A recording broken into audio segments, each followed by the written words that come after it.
you need to really understand are they really add backs or not. The second thing the bank's going to look at is the capacity, which is effectively the ability to repay the loans. Now, that's what the bank refers to as the primary exit, and how the business's cash flow will afford that loan repayment.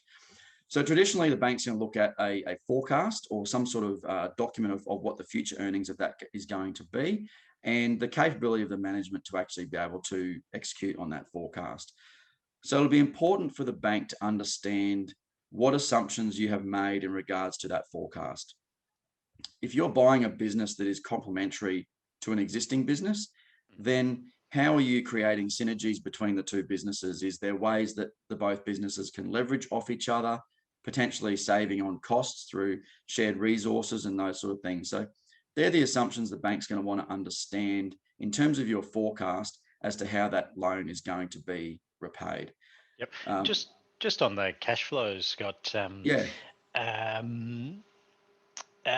Is that obviously the bank will look at the context of what's happened in the past as well as when they're keeping in mind their projections. Like they won't just go off projections for a funding. It depends on maybe the industry or It does. It will depend on the industry and also the type of business.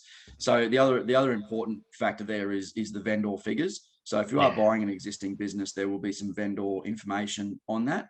And I'll would thoroughly recommend a fairly exhaustive due diligence around that. Involving your accountant in that, because vendor figures are the vendor's figures, but often there is add backs and other things in there that the vendors will they will confirm them as add backs, but you need to really understand are they really add backs or not, because if they are a general expense of that business ongoing, you need to make sure that the business can actually afford that. So it's always a strong recommendation, and the banks are going to want to understand what due diligence you've done around the vendor figures, because as Ben said, they will provide a guide to future earnings, but it does depend on how you're structuring it. Like I said, if you're able to leverage off an existing business, that may have an impact on what the forecast looks like in comparison to the vendor figures, who may not have had that same leveraged position.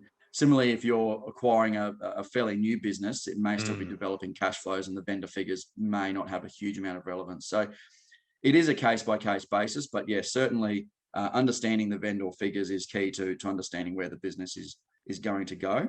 Got it.